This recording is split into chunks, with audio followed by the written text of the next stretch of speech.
Welcome to darkness B. कहानी की शुरुआत एक खौफनाक आग को दिखाते हुए होती है। एक जू जिसमें आग लगी होती है। लोग जान बचाने के लिए भाग रहे होते हैं। फिर हमें दो लोग दिखाए जाते हैं, जिनमें से एक के हाथ में पानी की बाल्टी होती है। इनमें से दूसरे वाला कहता है फायर स्टेशन पर जल्दी से कॉल करो। इनमें से पहले वाला कहता है बॉस, आज फैनवी की ड्यूटी थी, मुझे लगता है वो अभी भी अंदर ही फंसा हुआ हो सकता है। भड़कती हुई आग और धुओं के दरमियान हमें फैनवी को रेंगते हुए दिखाया जाता है। इसके सर पर एक ग्वाला और पीठ पर खरगोश को बैठे हुए दिखाते हैं। वो बेचारे दोनों डर के मारे रो रहे होते हैं। शदीद तकलीफ के बावजूद फैनवी जानवरों के पिंजरों के ताले खोल रहा होता है। वो चीखते हुए कहता है जल्दी से भागो।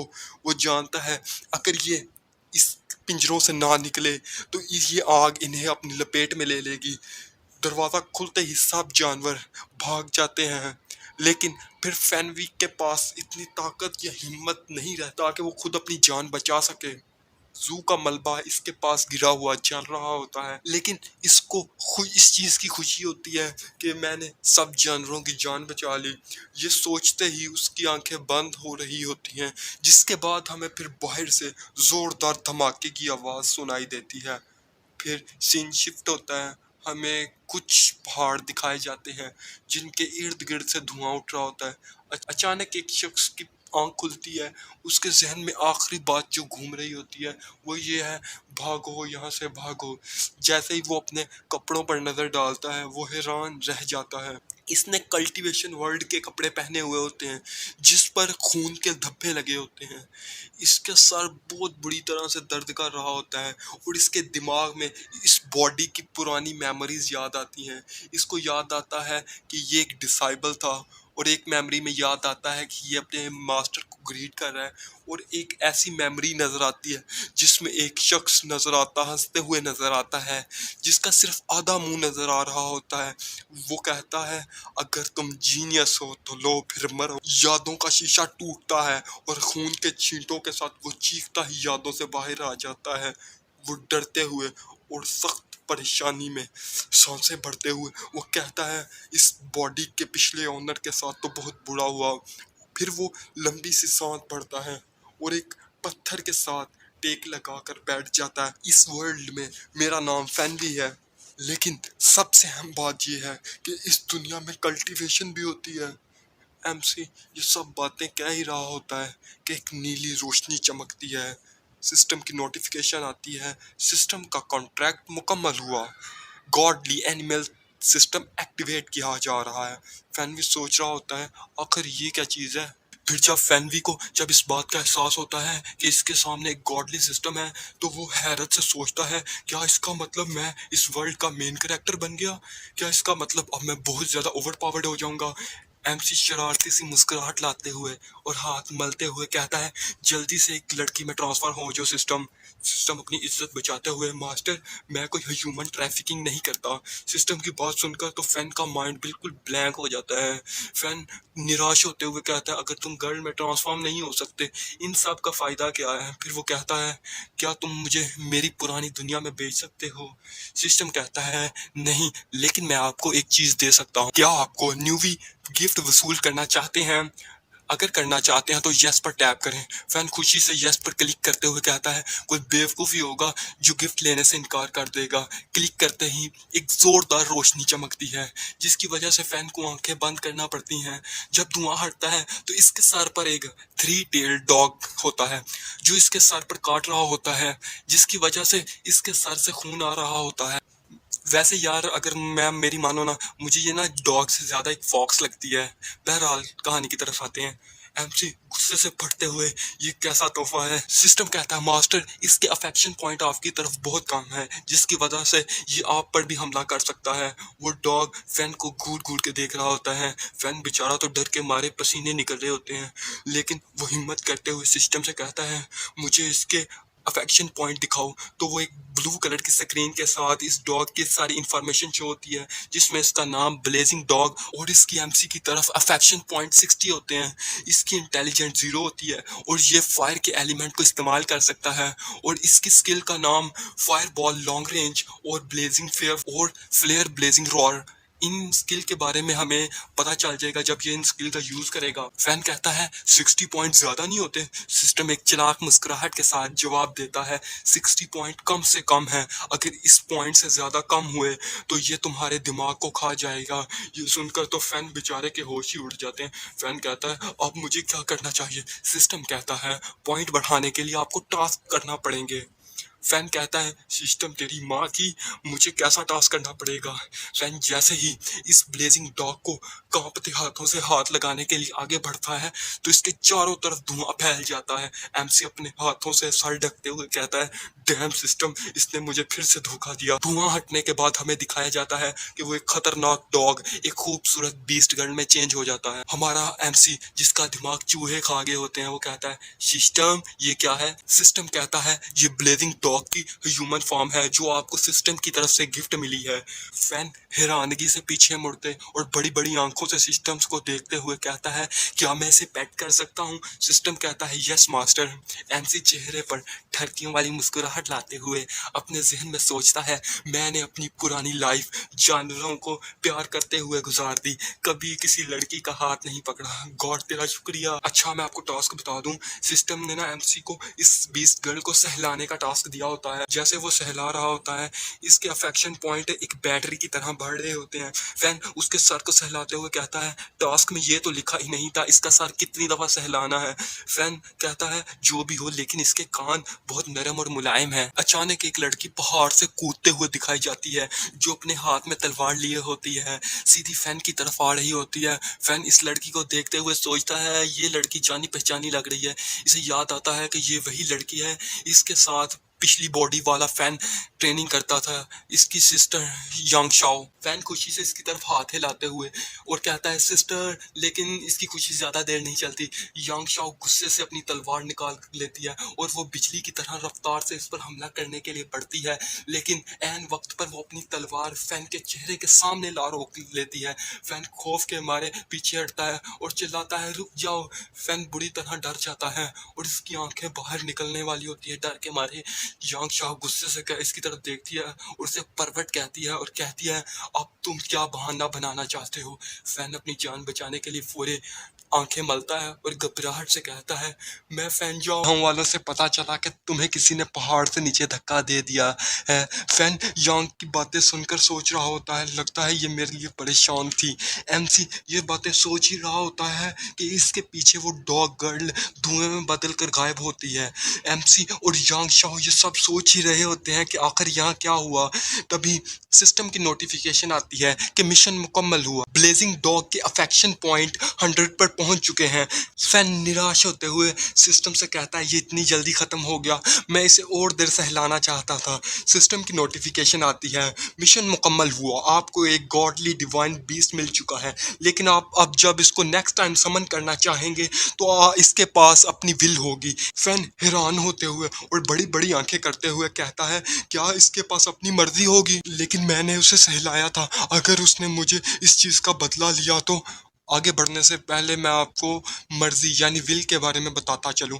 किसी शख्स के पास अगर किसी काम के करने के जज्बात या इख्तियारात नहीं है, लेकिन अगर वो हर वो चीज़ कर सके जो वो करना चाहता है तो इसको विल कहते हैं। वैसे मुझे यही लगता है, लेकिन अगर इसके मायने कुछ और होंगे तो मैं आपको कहानी में नेक्स्ट बताता चलूंगा। साथ ही चलिए कहानी की तरफ आते हैं। फैन के जहन में एक खौफनाक मंजर की तस्वीर आती है जहां वो बड़ा सा डॉग अपने बड़े से मुंह से फैन को काट रहा होता है। ये सोचते ही फैन के मुंह से पसीना आ रहा होता है। सिस्टम की आवाज आती है मास्टर फिक्र ना करें, न्यूवी मिशन से पहले की तमाम यादें खुद ब खुद मिटा दी जाएंगी। सिस्टम की बात खत्म होती ही है कि यांग शाओ कहती है फैन याओ तुम अकेले में क्या भड़बड़ा रहे हो? आगे बढ़ने से पहले मैं आपको बताता चलूं सिस्टम को सिर्फ एमसी देख सकता है। इसलिए यांग शाओ को लगता है कि एमसी खुद से बातें कर रहा है। चलें कहानी की तरफ आते हैं। नेक्स्ट सीन में वो अपनी तलवार फैन की तरफ पॉइंट आउट करते हुए कहती है, वो लड़की कहाँ गई जिसके साथ तुम खेल रहे थे? फैन पसीने में भीगते हुए, मैं इसे ये सब कैसे बता सकता हूँ? यांग शाओ गुस्से से कहती है, मुझे तुम्हारी फिक्र हो रही थी और तुम्हें यहाँ अय्याशियाँ कर रहे हो। इसने अपनी तलवार एमसी की आंख के करीब कर रखी होती है। सिस्टम कहता है, मास्टर आप मुश्किल में लग रहे हैं, मैं इसकी मेमोरीज को अरेज कर सकता हूँ। फैन सिस्टम की तरफ देखते हुए कहता है, क्या तुम सच में इसकी यादें मिटा सकते हो? सिस्टम कहता है, जो भी इसकी मेमोरीज डिवाइन बीस्ट से मुतल्लिक है, मैं इन सब को मिटाने की सलाहियत रखता हूँ। फैन कहता है, सिस्टम जल्दी कर, नहीं तो ये 12 इंच की तलवार तेरे होश के अंदर चले जाएगी। सिस्टम कहता है, ओके मास्टर। ये कहते ही वो यांग शाओ के पहाड़ से उतरने के बाद की तमाम मेमोरीज को रिमूव कर देता है, जिसके बाद उसे चक्कर आ रहे होते हैं। फैन हाथ हिलाते हुए उसे होश में ला रहा होता है। यांग शाओ सोच रही होती है कि मैंने फैन पर तलवार क्यों पॉइंट आउट कर रखी होती है, लेकिन वो जैसे ही मुकम्मल होश में आती है तो फैन से कहती है, क्या तुम ठीक हो? मुझे गांव वालों से पता चला था कि किसी ने तुम्हें पहाड़ से नीचे धक्का दे दिया है। लेकिन एमसी का ध्यान सिस्टम के टास्क की तरफ होता है। टास्क में लिखा होता है कि होस्ट को यांग शाओ के अंडरगारमेंट्स को चोरी करना होगा। टास्क मुकम्मल न करने की सजा फैन को नंगा करके टेंपल के गिर्द चक्कर लगाना पड़ेंगे। ये टास्क देखकर एमसी पत्थर का बन जाता है। एमसी सिस्टम को टास्क को देखकर कहता है, सिस्टम अगर मैंने ये मिशन कर किया तो वो तो मुझे जान से मारते ही। सिस्टम कहता है, मास्टर आपको ज्यादा गुस्सा नहीं करना चाहिए, आपको ये बात भूलनी नहीं चाहिए, आप कुछ देर पहले एक खाई में गिरे थे। अचानक फैन को पूरे जिस्म में दर्द के झटके महसूस होते हैं। फैन नीचे गिरते हुए सोच रहा होता है कि आखिर मुझे क्या हो रहा है। फैन नीचे गिरकर तड़प रहा होता है। यांग शाओ उसकी फिक्र करते हुए कहती है, क्या क्या तुम ठीक हो? फैन पहले तो हिम्मत दिखाने की कोशिश करता है और कहता है, ये छोटी मोटी दर्द है, लेकिन अगले इस पल सच बोलता है, मैं ठीक तो हूँ लेकिन बहुत दर्द हो रहा है। यांग शाओ कहती है, दर्द होना नेचुरल है क्योंकि तुम्हारी सारी बोन शैटर हो चुकी हैं। ये सुनकर फैन हैरान रह जाता है। तभी सिस्टम बताता है कि तुम पहले थोड़ी देर इसलिए चल पा रहे थे क्योंकि सिस्टम ने तुम्हें एड्रेनालाइन की डोज दी हुई थी। एड्रेनालाइन एक ऐसा हार्मोन होता है जिसकी वजह से इंसान को कुछ देर के लिए दर्द महसूस होना बंद हो जाता है। यांग शाओ इसे सहारा देकर गांव की तरफ ले जाती है ताकि इसे डॉक्टर को दिखाया जा सके। फिर सीन शिफ्ट होता है, हमें एक पहाड़ के दरमियान एक खूबसूरत गांव को दिखाया जाता है जहां सूरज की हल्की हल्की रोशनी घरों के अंदर जा रही होती है। फैन को एक घर में बिस्तर पर लेटे हुए दिखाया जाता है और यांग शाओ जाते हुए कहती है, अपने आप पर ज्यादा जोर मत डालना, मैं जल्दी वापस आ जाऊंगी। फैन बिस्तर पर लेटे लेटे हुए उसे हाथ हिलाते हुए बाय करता है। यांग शाओ के जाने के बाद सिस्टम कहता है, आपको किसी डॉक्टर को दिखाने की जरूरत नहीं है, बल्कि आपको एक खास किस्म का डिवाइन बीस्ट हासिल कर लें तो आपका ये दर्द 1 मिनट में खत्म हो जाएगा। फैन कहता है, फिर किस चीज का इंतजार कर रहा है, जल्दी से मुझे वो बीज दे दे। लेकिन सिस्टम कहता है, हम ऐसा नहीं कर सकते। फिर फैन कहता है, फिर मुझे ब्लेजिंग डॉग ही दे दो। फैन ठड़कियों वाली शक्ल बनाते हुए जहन में ब्लेजिंग डॉग की ह्यूमन फॉर्म के बारे में सोचकर खुश हो रहा होता है। सिस्टम सख्ती से जवाब देते हुए कहता है, तुम्हें ब्लेजिंग डॉग इसलिए नहीं दिया गया ताकि वो तुम्हें खुश कर सके, बल्कि इसलिए कि तुम्हारी कॉम्बैट पावर बहुत कम है, इसलिए तुम्हें न्यूवी गिफ्ट के तौर पर ब्लेजिंग डॉग दिया गया था ताकि वो तुम्हारी हिफाजत कर सके। साथ ही सिस्टम कहता है, ब्लेजिंग डॉग इससे कहीं ज्यादा ताकतवर है जितना तुम उसे समझते हो। फैन ये सब बातें सुन ही रहा होता है कि तभी सिस्टम पर एक ए ग्रेड मिशन की नोटिफिकेशन आती है, जिसको देखकर तो फैन के होश उड़ जाते हैं। और ये मिशन वही होता है जिसमें फैन को यांग शाओ के अंडरगारमेंट्स को चोरी करना होता है। इसमें इस मिशन का रिवार्ड एक कल्टीवेशन पिल और इसके वक्त पर ना करने की सूरत में फैन को नंगा करके टेंपल के चंकर लगाना होंगे। नीचे काउंटडाउन चल रहा होता है जिसमें सिर्फ 32 मिनट्स और 52 सेकंड बाकी रहे होते हैं। एमसी घबराते हुए और सिस्टम को कहता है, सिस्टम तेरी माँ की, तुझे पता है मैं चल नहीं सकता और मुझे ये भी नहीं पता कि अब ये यांग शाओ होगी कहाँ। फैन की बातें सुनकर सिस्टम कहता है, ये तुम्हारा काम है, लेकिन अगर मिशन फेल हुआ तो हा हा हा हा हा, सिस्टम तुम्हें जबरदस्ती नंगा करके टेंपल के चक्कर लगवाएगा। फैन परेशान होकर बिस्तर पर लेटा और सिस्टम से कह रहा होता है, सिस्टम तू मुझे टॉर्चर कर रहा है। सिस्टम फैन को मोटिवेट करते हुए कहता है, मास्टर आपको डाउन फील करने की जरूरत नहीं है, आपको पता होना चाहिए कोई ऐसा मिशन नहीं जिसको आप मुकम्मल नहीं कर सकते। एमसी रोते हुए कहता है सिस्टम बस कर दे, तुझे लगता है क्या मैं इस हालत में कोई मिशन कर सकता हूँ? सिस्टम कहता है बकवास बंद करो, मिशन तुम्हारा इंतजार नहीं करेगा। साथ ही सिस्टम इसको टाइमर दिखा देता है जिस पर सिर्फ 31 मिनट और 37 सेकंड बाकी रहते हैं। फैन परेशान होकर बिस्तर से उठता है और सोचता है क्या मैं ब्लेजिंग डॉग को मिशन मुकम्मल करने के कहूँ। साथ ही वो सोच रहा होता है कैसे ब्लेजिंग डॉग यांगशाओ के कपड़े खींच रही होती है। एमसी ये सब बातें सोच ही रहा होता है, तभी सिस्टम इसे साफ कह देता है इसे मिशन खुद ही मुकम्मल करना होगा, डिवाइन भी सिर्फ इसकी मदद कर सकता है। फैन अपना हाथ चिन पर रखते हुए कहता है चलो फिर डॉग गर्ल को बाहर ही भेज दो। सिस्टम कहता है नूब के बच्चे, पहले तुझे उसे समन करने की जरूरत है। फैन खड़ा होकर बड़े फनी तरीके से अपने हाथ लहराते हुए एक अजीब सा मंत्र पढ़ता है और मंत्र के एंड में कहता है ब्लेजिंग डॉग बाहर आ जाओ। एक जोरदार धुएं के साथ ब्लेजिंग डॉग समन हो जाता है। वो आते ही फैन को चाटने लगता है, लेकिन फैन कहता है मुझे चाटना बंद करो, जल्दी से यांगशाओ को तलाश करो। ये कहते ही फैन ब्लेजिंग डॉग की पीठ पर सवार हो जाता है और कहता है जल्दी से भागो। साथ ऊपर टाइमर दिखाया जा रहा होता है, यानी अगर फैन को इस मिशन को मुकम्मल करना है तो इसके पास सिर्फ 30 मिनट बाकी हैं। फिर सीन शिफ्ट होता है, हमें एक पहाड़ का सीन दिखाया जाता है जहां आसमान पर कौवे उड़ रहे होते हैं। वहां हमें एक बियर मैन को दिखाया जाता है जिसने अपने कंधे पर पत्थर नुमा एक कांटेदार वेपन पकड़ा होता है। वो किसी लड़की को अपनी बीवी बनने को कहता है। जब हमें वो लड़की दिखाई जाती है तो हमें पता चलता है ये कोई और नहीं बल्कि यांगशाओ ही है। यांगशाओ की देखने से हालत अच्छी नहीं लग रही होती, वो अपनी तलवार के सहारे खड़ी होती है और कहती है मैं इस चीज से इनकार करती हूँ। फिर हमें उस बियर मैन का नाम पता चलता है जिसका नाम फैनजिन होता है। हमारा एमसी जो एक पत्थर के पीछे छुपकर ये सब चीजें देख रहा होता है और कहता है ये भी से मुसीबत में फंस चुकी है। सिस्टम एमसी को उकसाते हुए कहता है आप उसकी जान बचा ले, फिर तुम उसकी नजरों में एक हीरो बन जाओगे। लेकिन हमारा एमसी प्योर हरामी पुना दिखाते हुए कहता है जब ये दोनों लड़कर थक जाएंगे तब मैं मौके का फायदा उठा लूंगा। हमारा एमसी के नेक विचार सुनकर सिस्टम उसकी तरफ देखते हुए कहता है क्या तुम वाकई में एक मर्द हो? फैन दांत निकालते हुए कहता है चूंकि मैं दूसरी दुनिया से आया हूँ इसलिए मैं कुछ डर्टी ट्रिक्स प्ले कर सकता हूँ। फिर हमें यांगशाओ को दिखाया जाता है जिसे उस बियर मैन ने नीचे गिरा लिया होता है।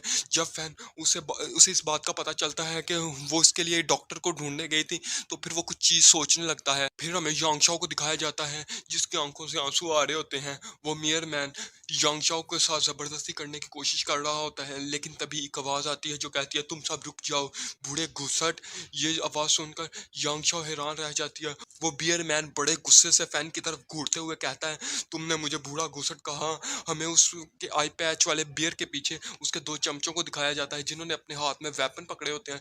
यांगशाओ हमारे एमसी का नाम चला रही होती है। फैन डरने की बजाय कहता है हाँ मैंने कहा। फैन ये बातें कह ही रहा होता है तभी इसकी हड्डियों से कड़कड़ की आवाज आती है। एमसी के अपने डॉग का सहारा लेते हुए कहता है ओ लगता है मेरी हड्डियों में फिर से दर्द निकला है। एमसी की बातें सुनकर तो बियर मैन तो चुप कर गया होता है। फिर वो अपना वेपन अपने कंधे पर रखते हुए अपने आदमियों से कहता है यांगशाओ को पकड़े रखो। वो अपने वेपन फैन की तरफ पॉइंट आउट करते हुए कहता है पहले तो मुझे लगा तुम कोई हीरो हो, लेकिन अब पता चलता है कि तुम एक इंजर्ड पर्सन हो, किसी ने तुम्हें बहुत बुरी तरह से पीटा है। यांगशाओ वहीं से चीखते हुए कहती है कि वो यहाँ से भाग जाए क्योंकि ये रीच कोई आम मॉन्स्टर नहीं है बल्कि एक ऐसा मॉन्स्टर है जिसे तुम कभी भी हरा नहीं सकते। फिर हमें बियर मैन को दिखाया जाता है जिसकी आंख से गुस्से के मारे लाल रंग की रोशनी निकल रही होती है। वो दहाड़ते हुए कहता है मैं इस पहाड़ का वह डीमन जर्नल हूँ। एमसी हैरान होते हुए कहता है इसकी माँ की। तभी सिस्टम इस रीच के पावर्स के बारे में बताता है कि ये डीमन जर्नल लेवल पर है जो ह्यूमन कल्टीवेशन के लिहाज से क्यांशान लेवल पर होगा। आगे बढ़ने से पहले मैं आपको एक बात बताता चलूं कि इस दुनिया में ह्यूमन कल्टीवेशन लेवल और डीमन कल्टीवेशन लेवल मुख्तलिफ हैं।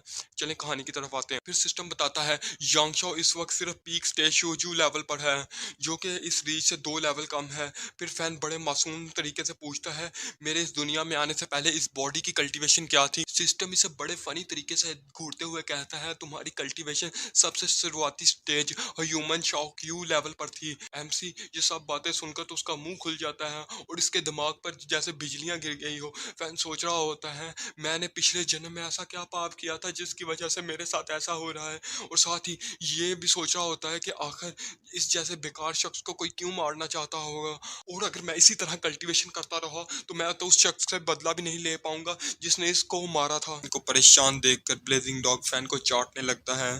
फैन ब्लेजिंग डॉग को सहलाते हुए कहता है सिस्टम मुझे बता ये किस स्टेज पर है। सिस्टम कहता है ये पीक स्टेज के आंशान लेवल पर है।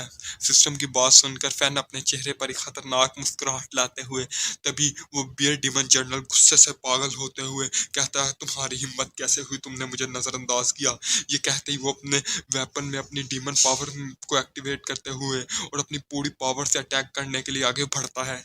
यांग शाओ इसके अटैक को देखते हुए चीखते हुए कहती है फैन तुम यहाँ से भाग जाओ। फैन बड़ी कूल सी शक्ल बनाते हुए कहता है मैं तुम्हें छोड़कर नहीं जाऊंगा, एक सच्चा मर्द कभी भी किसी खूबसूरत औरत को छोड़कर नहीं भागता। जैसे ही वो अटैक फैन को लगने वाला होता है फैन एक सीरियस सा फेस बनाते हुए फिर अचानक वो अपना हाथ आगे करता है, ब्लेजिंग डॉग इस पर अटैक करो। जैसे ही ब्लेजिंग डॉग को अटैक करने का ऑर्डर मिलता है वो अपने मुंह से एक आग के गोले का अटैक करता है। इससे पहले कि वो डीमन जनरल लेवल का प्लेयर कुछ समझ पाता उससे पहले ही वो अटैक इसे अपनी जर्द में ले लेता है। अटैक लगते ही वो उड़ता हुआ जाता है और नीचे गिर कर मर जाता है। फिर हमें दिखाया जाता है ब्लेजिंग डॉग एक लंबी सी सांस छोड़ता है जैसे ये इसके लिए कोई काम नहीं था। ये सारा सीन देखकर तो उस डीमन जनरल के चमचों की तो हवा निकल गई होती है। इतना ही नहीं फैन कूल सा फेस बनाते हुए कहता है मेरा पेट ही इसको मार सकता था, ये अपने आप को किंग कह रहा था। फैन की ये सब बातें सुनकर तो वो बियर होते हुए भागते हैं और कहते हैं छोटे भाग इसने हमारे बादशाह को मार दिया। फिर हमें यांग शाओ को दिखाया जाता है जो बेहोशी की हालत में गिरते हुए कहती है आखिर फैन तुमने इतने ताकतवर बेस से कब कॉन्ट्रैक्ट किया। फिर हमें फैन को दिखाया जाता है जो अपने ब्लेजिंग डॉग के पास खड़ा होता है। सिस्टम कहता है यांग शाओ अभी बेहोशी की हालत में, तुम अपना मिशन मुकम्मल कर सकते हो। फैन ब्लेजिंग डॉग से कहता है मुझे मिशन कंप्लीट करने के लिए यांग शाओ के अंडरगारमेंट चाहिए होंगे। फैन ये सब बातें कर ही रहा होता है तभी इसकी नज़र बियर पर पड़ती है। उसकी बॉडी से एक गोल सी पिल बाहर आती है। वो कहता है आखिर ये क्या चीज़ है। तभी सिस्टम इसको कहता है ये इस बियर की सोल है, अगर तुम इसको कंज्यूम करते हो तो इससे तुम्हें 300 एक्सपीरियंस पॉइंट और तुम्हारी स्ट्रेंथ +2 से बढ़ जाएगी। फैन उस सोल पिल को हाथ में पकड़ता ही है तभी सिस्टम इसे कहता है तुम ये तुम्हारा बेस में से कोई दोनों में से एक इसको खा सकता है। सिस्टम की ये सब बातें सुनकर वो कहता है क्या मैं इसको आधा आधा नहीं कर सकता। सिस्टम कहता है आखिर तुम क्या करना चाहते हो। ब्लेजिंग डॉग पर हाथ रखते हुए फैन कहता है इसने मेरी जान बचाई, अब से ये मेरा भाई है। सिस्टम कहता है पहली बात ये कोई लड़का नहीं बल्कि एक लड़की है, अगर तुम सोल पिल को काटना चाहते तो तुम कोशिश कर सकते हो। फैन सोचता है अगर मैंने इसे काटने की कोशिश की तो हो सकता है इसकी पावर कम हो जाए, इसलिए वो बड़े मासूम चेहरा बनाते हुए ब्लेजिंग डॉग को गले लगाते हुए कहता है इस दफ़ा इसको मैं खा लेता हूँ, नेक्स्ट टाइम मैं इससे भी बेहतर चीज़ तुम्हारे लिए ढूंढ कर लाऊंगा। वो ये कहता है ये साथ ही वो पिल को खा लेता है। एक ज़बरदस्त रोशनी पैदा होती है, इसके पूरे जिस्म में जादुई ताकत दौड़ने लगती है और इसकी एकदम से सारी चोटें हील होने लगती हैं। फैन अपनी ताकत को देखकर हैरान रह जाता है, ये तो बहुत इफेक्टिव है। तभी सिस्टम कहता है मुबारक हो मास्टर, आपने ब्रेक थ्रू कर लिया है, अब आप जाओजिन लेवल के अर्ली स्टेज पर हैं। फैन कहता है बस यूजिन का अर्ली स्टेज, पर मुझे उम्मीद थी मुझे इस डीमन जनरल को मारने के बाद काफ़ी एक्सपीरियंस पॉइंट मिल जाएंगे, लेकिन अगर मुझे इसके पीक स्टेज पर जाना है तो आखिर मुझे कितने ज़्यादा डीमन जनरल्स को मारना पड़ेगा। सिस्टम कहता है मास्टर ख्वाब देखना बंद कर दो। फिर वो ब्लू कलर का पैनल दिखाता है जिसमें फैन के स्टैट्स लिखे होते हैं, जिसमें फैन की HP 7, इंटेलिजेंस 19, स्ट्रेंथ 6 और स्पीड 10 होती है। फैन अपनी HP को देखकर रोने लगता है, फिर वो होश में आते हुए कहता है मैं अपने एट्रीब्यूट्स पॉइंट को अपनी HP में ऐड करूंगा। ये जो एट्रीब्यूट्स पॉइंट है ये फैन को उस डीमन जनरल की सोल को खाने के बाद मिले होते हैं। जैसे ही फैन अपने एट्रीब्यूट्स पॉइंट को HP में ऐड करता है इसके चारों तरफ से ब्लू कलर की रोशनी निकलने लगती है। फिर सिस्टम की नोटिफिकेशन आती है आपकी HP 5 से बढ़कर 7 हो गई है। फैन कहता है सिर्फ 2 एट्रीब्यूट्स बढ़ाने की वजह से मुझे ऐसे महसूस हो रहा है मेरी स्ट्रेंथ काफी गुना बढ़ गई है। सिस्टम कहता है तुम्हारा लेवल अभी बहुत कम है जिसकी वजह से तुम्हें ऐसा महसूस हो रहा है। फैन की बातों के दरमियान सिस्टम इसे काउंटडाउन दिखाता है जिसमें मिशन कंप्लीट करने के लिए सिर्फ 1 मिनट बाकी रहता है। ये देखकर तो फैन का डर के मारे आंखें बाहर आने को होती हैं। फिर फैन यांग शाओ को बहुत प्यार से उठाते हुए और इसके सर को अपने सीने से लगाते हुए कहता है इसको मेरी वजह से इतनी तकलीफ बर्दाश्त करना पड़ी। फैन इसकी तरफ बड़े प्यार से देखते हुए कहता है मुझे लग रहा है मैं इसका नाजायज फायदा उठा रहा हूँ। तभी सिस्टम कहता है अगर मिशन फेल हो गया तो आपकी खैर नहीं, लेकिन अगर आपको लग रहा है कि सिस्टम आपको फोर्स कर रहा है तो आप मिशन कंप्लीट करने दौरान अपनी आंखों को बंद रख सकते हैं। फिर फैन कहता है सिस्टम चल अगर तू मुझे इतना ही फोर्स कर रहा है तो मैं अपने दिल पर पत्थर रख के ये मिशन कंप्लीट कर लेता हूँ। फैन वैसे ही ना भाव खा रहा है, कुछ सिस्टम तो वैसे ही बहाना है, ये कोई हमारा MC वैसे ही बड़ा ठरकी है। ये सब बातें मैं पता क्यों कह रहा हूँ आपको अगले सीन में इसका हमें पता चल जाता है। फैन अपनी सारी शराफत को छोड़कर इसके मुंह पर अचानक ठरकियों वाली मुस्कुराहट आती है। फिर वो कहता है चलो फिर शुरू करते हैं। फिर हमें दिखाया जाता है वो यांग शाओ के सारे कपड़े उतार देता है ऊपर वाले। फिर हमें यांग शाओ को दिखाया जाता है। वैसे यांग शाओ देखने में तो खूबसूरत है। फिर फैन यांग शाओ को देखते हुए अपने मन में कहता है किसी ने नहीं सोचा होगा यांग शाओ को फिगर इतना अच्छा होगा।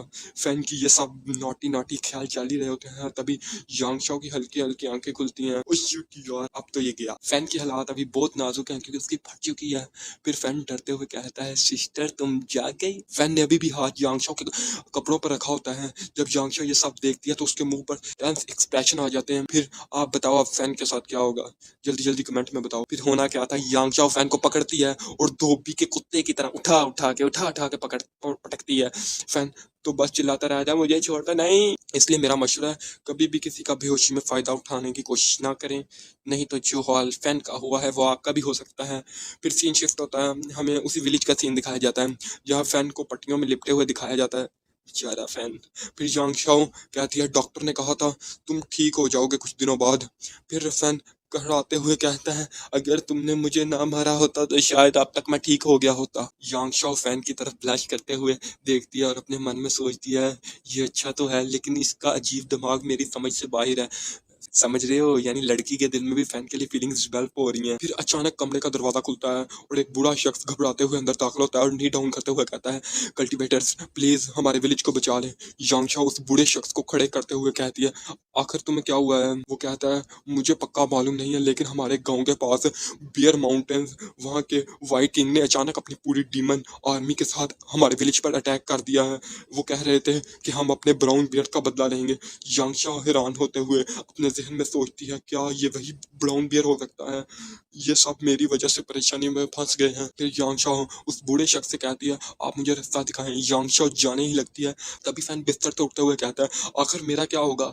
यांग शाओ फैन को रोकते हुए कहती है तुम यहीं रुको, अभी तुम पूरी तरह से रिकवर नहीं हुए, मैं इस सब को खुद ही संभाल लूंगी। फैन अपने जहन में परेशान होते हुए क्या संभाल लोगी खाक, आगे तुम ब्राउन बियर क्या तुम मरते मरते बची हो। तभी सिस्टम की नोटिफिकेशन आती है ये जो व्हाइट किंग है ये डीमन जनरल स्टेज पर है और यांग शाओ इसका मुकाबला नहीं कर सकती। फिर सिस्टम फैन को बताता है कि यांग शाओ को गिल्टी महसूस हो रहा है कि ये सब गाँव वाले उसकी वजह से मुसीबत में फंस गए हैं। फैन हैरान होते हुए कहता है क्या। फिर फैन परेशान होते हुए अपने जहन में सोचता है वो मैं था जिसने उस ब्राउन बियर को मारा था, जिसकी वजह से ये सब गाँव वाले मुसीबत में फंस गए हैं, लेकिन वो खुद को इन सब का जिम्मेदार समझ रही है। फिर एक ही सेकंड में उसकी सारी परेशानी खत्म हो जाती है और उसकी आंखों में एक ऐसी डिटर्मिनेशन आ जाती है जिसके लिए वो डीमन जनरल कुछ भी ना हो। फिर वो मोटिवेट होते हुए खुद से कहता है आने तो इस व्हाइट किंग को, अगर मैंने इसका कूट कूट के इसकी तशरीफ सफेद से लाल ना करती तो मैं बी जू का नंबर 1 जू कीपर नहीं। सिस्टम जल्दी से मुझे वहां ले जा। सिस्टम कहता है डिवाइन बीस्ट को समन करो। फैन जब सिस्टम की ये बात सुनता है तो वो फुल एटीट्यूड से कहता है तुम्हें पता होना चाहिए मैं शूजिन के अर्ली स्टेज पर हूँ, ब्रेक थ्रू कर लिया है और इस बॉडी के पिछले होस्ट की बहुत से स्किल हैं जिनको मैं इस्तेमाल करना चाहता हूँ। ऊपर ऊपर की बात बताऊँ तो फैन वैसे ही ना बकचोदी कर रहा है। फिर सीन शिफ्ट होता है, हमें एक बड़ा खौफनाक चूहा जैसा डीमन दिखाया जाता है जिसके जिस्म से नीले रंग की पावर निकल रही होती है। उसने अपने हाथ में एक आदमी को पकड़ा होता है और उससे पूछता है आखिर वो कौन से दो बास्टर हैं जिन्होंने उस ब्राउन बियर को मारने की कोशिश की। फिर हमें दिखाया जाता है कि उसने पहले ही कई लोगों को मार दिया होता है। इतने में एक आवाज़ आती है जो कहती है इसे जाने दो। फिर हमें आवाज़ वाली साइड पर दिखाया जाता है ये कोई और नहीं बल्कि यांग शाओ होती है। वो कहती है वो मैं थी इसलिए इन सब को जाने दो। जैसे ही वो वाइट डीमन ये बात सुनता है तो उसने अपने हाथ में पकड़े शख्स को फेंकते हुए यांग शाओ की तरफ घूरने लगता है। यांग शाओ अपनी स्वॉर्ड को अपने मुंह के सामने पकड़ते हुए और अपनी ची को एक्टिव करते हुए अपनी एक स्किल जिसका नाम 100 ऑफ फ्लावर स्वॉर्ड होता है को एक्टिव करते हुए उस वाइट किंग पर अटैक करने के लिए बढ़ती है। कहती है तुम मर जा डीमन। जैसे ही वो अटैक उसे लगता है तो चूहे वाले डीमन को हल्की सी खारिश होती है। यांग शाओ यही नहीं रुकती, वो फिर अटैक करने के लिए आगे बढ़ती है। जैसे ही वो अटैक चूहे वाले डीमन को लगने वाला होता है तभी इसका डिफेंस एक्टिव हो जाता है। यांग शाओ हाँफते हुए पीछे हटती है और अपने जहन में सोचती है इसका डिफेंस तो पिछले वाले डीमन बियर डीमन से भी कहीं ज्यादा मजबूत है। तभी हमें फैन को दिखाया जाता है जो ये सब कुछ एक पेड़ के पीछे छुप कर देख रहा होता है। फिर सिस्टम उसे कहता है क्या तुम्हें उसकी मदद के लिए नहीं जाना चाहिए। फैन हाथ मानते हुए बड़े आराम से जवाब देता है अगर यांगसो उसे हरा सकती है तो मुझे बीच में पड़ने की क्या जरूरत। फिर अगले ही सीन में फैन उस पेड़ के पीछे से निकलते हुए कहता है सिस्टर यांगसो तुम्हें परेशान होने की जरूरत नहीं है, मैं तुम्हें बचाने के लिए आ गया हूँ। इस पर मैं फैन की तारीफ में यही कहना चाहूंगा। तो तेरे को हरामी समझता था, तो राम निकला रे, देव मानुस निकला रे। फिर लड़ाई के दौरान फैन की आवाज़ सुनकर यांगशाओ का ध्यान लड़ाई से हट जाता है। वो फैन की फिक्र करते हुए कहती है तुम्हें यहाँ नहीं आना चाहिए था, तुम अभी पूरी तरह से रिकवर भी नहीं हुए। जब उस वाइट किंग का इस बात पर ध्यान जाता है कि यांगशाओ का लड़ाई पर कोई ध्यान नहीं है तो उसे एक ओपनिंग नजर आती है। वो अपने पंजे से अटैक करने के लिए आगे बढ़ता है। जब यांगशाओ को इस बात का पता चलता है वो अपनी जी की मदद से एक शील्ड बनाती है, लेकिन इस शील्ड बनाने का इसे कोई फायदा नहीं होता। जैसे ही वो अटैक उस शील्ड पर लगता है वो शील्ड एक पल में चकनाचूर हो जाती है। यांगशाओ अपनी शील्ड को टूटते हुए देखते हुए कहती है नहीं ऐसा नहीं हो सकता। जैसे ही वो अटैक यांगशाओ को लगने वाला ही होता है फैन कहता है चूहे के बच्चे तेरे में इतनी हिम्मत है तो इस अटैक को संभाल के दिखा। वो अपनी एक स्किल एक्टिव करता है जिसका नाम ग्रेट इनकरेजमेंट होता है, उससे अटैक करता है। वैसे इस स्किल का नाम तो बड़ा अजीब है। फिर हमें नहीं दिखाया जाता कि उस स्किल से चूहे वाले डीमन का कुछ बिगड़ा हुआ होता है कि नहीं। एपिसोड एंड करने से पहले मैं आपसे पूछना चाहता हूँ अगर आपको दो सिस्टम में उनमें से एक चूज करने का मौका मिले तो आप कौन सा चूज करेंगे। एक ऐसा सिस्टम है जो आपको अनलिमिटेड मनी दे सकता है और लेकिन उसके लिए आपको ये रियल वर्ल्ड में रहना पड़ेगा, और एक ऐसा सिस्टम है जिससे आप कल्टीवेशन वर्ल्ड में जा सकते हैं और आपका कोई भी बेस्ट होगा वो उसे गर्ल की फॉर्म में कन्वर्ट कर सकता है। तो आप कौन सा सिस्टम चूज करना चाहेंगे कमेंट बॉक्स में बताएं। और एक भाई का कमेंट आया था कि वॉइस बहुत लो है, मैंने इस प्रॉब्लम को भी सॉल्व कर दिया है। उम्मीद है आपको वीडियो पसंद आई होगी और ये कंबाइन वीडियो अपलोड की है।